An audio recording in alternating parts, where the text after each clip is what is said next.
अस्सलाम वालेकुम रहमतुल्लाहि व बरकातहू। दोस्तों, उम्मीद तव्हां अल्लाह पाक जे करम सां बिल्कुलु खैरियत सां हूंदो ऐं ख़ुशि ठीक ठाक चाक चङा भला हूंदो।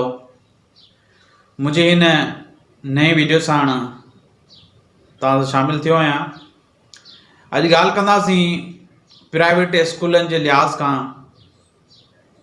त पेरेंट्स ऐं माइटनि जे लिहाज़ खां जेकी ॻाल्हि हले पई थी त असीं ॿारनि जी फीस जमा कोन कराईंदासीं, छाकाणि त हींअर मोकलूं हली रहियूं आहिनि ऐं इन सिलसिले में असां जेको आहे फीस ॿारनि जी जमा कोन कराईंदासीं। ऐं जेको काफ़ी इन सिलसिले में पहिरीं बि नोटिस जारी थिया हुआ त जेके मोकलुनि जे लिहाज़ खां ॿारनि खां फीसूं न वरितियूं वञनि। बहरहाल जेकॾहिं ॿारनि खां फीसूं न वरितियूं वेंदियूं त प्राइवेट स्कूलूं जेकियूं बि आहिनि जेकियूं आहिनि उहे किराए ते आहिनि, रेंट ते आहिनि, त लाज़मी उन्हनि खे रेंट ॾियणो हूंदो, किरायो ॾियणो हूंदो उन जे बिल्डिंग जो। ऐं उन खां अलावा उन स्कूल में प्राइवेट स्कूल में जेके टीचर पढ़ाइनि था त लाज़मी उन्हनि खे बि सैलरी ॾियणियूं हूंदियूं, त लाज़मी उहे त सैलरियूं ॾियणी पवंदियूं उन्हनि खे। जेकॾहिं मिसाल उन्हनि खे सैलरियूं तनख़्वाहूं जेकियूं पघार आहिनि उहे न ॾिना वञनि त पोइ स्कूली सिस्टम ई ख़तमु थी वेंदो। त उहे उस्ताद पोइ उन ई पघार जे आसिरे ई आहिनि, उन पघार ते ई हलनि था।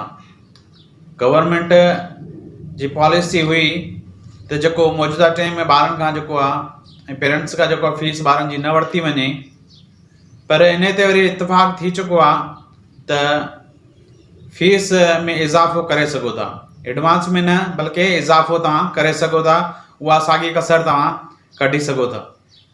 त अहिड़े तरीक़े सां सभिनीनि पेरेंट्स जेके माइटनि जेके प्राइवेट स्कूल में ॿारनि खे पढ़ाइनि था त उन्हनि खे दरख़्वास्त करियां थो त ख़ुदारा जेको तव्हां हींअर साणी फीस जमा कराए छॾियो त जीअं उन्हनि उस्तादनि खे ऐं उहे प्राइवेट स्कूल वारा जेके आहिनि उहे प्राइवेट उस्ताद जेके आहिनि उन्हनि खे सही नमूने सां जेका पघारूं मिली सघनि।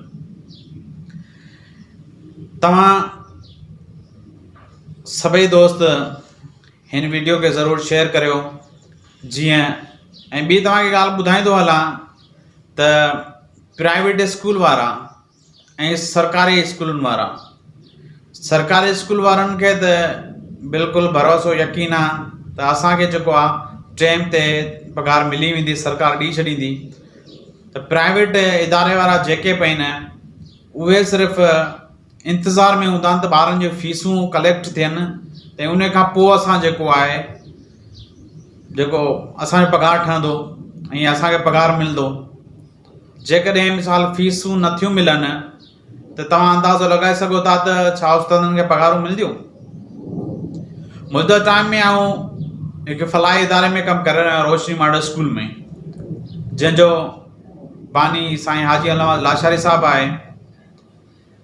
ऐं मौजूदा टाइम में साईं हाफ़िज़ अब्दुल क़यूम साहिबु जेको पंहिंजी ख़िदमत सरअंजाम ॾेई रहियो आहे। असांजो जेको इदारो आहे उहो तमामु ॾुखे मरहले मां गुज़री रहियो आहे। असांजे स्कूल में फीस जो स्ट्रक्चर तमामु घटि आहे, फीस सेम सां मिलंदी बि न आहे। ऐं भरपासे वारे जेके बि असांजे स्कूल रोशनी मॉडल स्कूल में फ़िलाई इदारे में जेके पढ़नि पिया ॿार ऐं उन जे वालिदैन खे आउं दरख़्वास्त थो करियां त महिरबानी करे जेको फीस जमा कराइनि त जीअं ॿारनि जी जेकी बि फीस जमा थींदी त उस्तादनि जा पघार ठहंदा।